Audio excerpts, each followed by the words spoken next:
This summer classic, but it can wallop some heavy calories. So today I'm going to show you a skinnier version. But first, I'm going to show you how I boil my eggs. And that's in my Instapot. If you have not cooked eggs in the Instapot, man, you're not living. It's the easiest way to do it, and I absolutely love it. I'm adding my 6 eggs, and then I'm adding a cup of water. Put my lid on. We're going to hit pressure cook. And then we're going to bring it down to 4 minutes. Now we're going to let this come to pressure. We're going to cook it for 4 minutes and then naturally release it for 4 minutes. And then you can open it up for the rest of the way if you need it.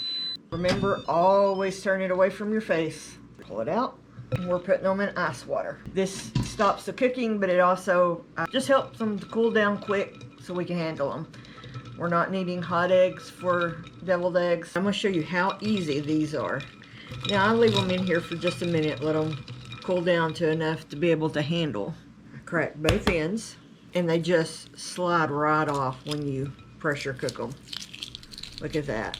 Have you ever peeled an egg that easy, doing it the conventional way? Now we're going to mix up our dressing for our eggs. We're adding 1/3 of a cup of Greek yogurt. And this is by itself is going to make it skinnier simply because you're not using mayonnaise. I'm going to add 1/2 tablespoon of apple cider vinegar. I'm using stone ground mustard, but you could use any mustard you wanted to. About 1/2 teaspoon of that.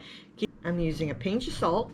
I'm using my pepper melody, a couple of turns. And then we're going to add, I don't know if this is available in all areas, but this stuff is absolutely amazing.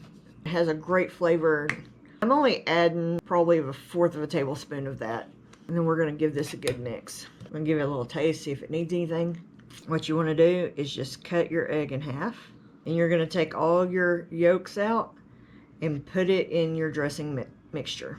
Just semi-pro tip here. If you ever break one of your whites, just dice it up and put it in your mix. But y'all see how pretty those yolks are?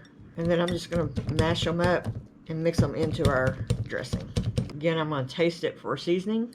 I'm going to add just a little bit more mustard to it. So it's probably about a tablespoon of mustard.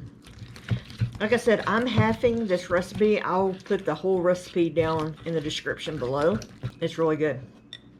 If you wanted to get really fancy here, you could use a popping bag or a Ziploc with the end cut off. But this is just for me and my mom, so no need to get over fancy here.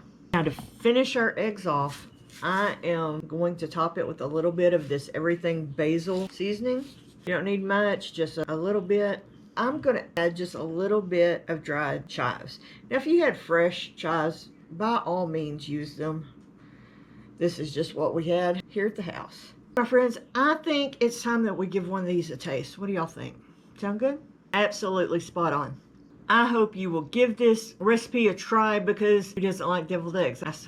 I hope you will give these eggs a try. They turned out amazingly and is really a lot lower in calorie than if you add mayonnaise to it. I love you guys. Thank you so much for supporting my channel. Please give me that thumbs up if you haven't yet.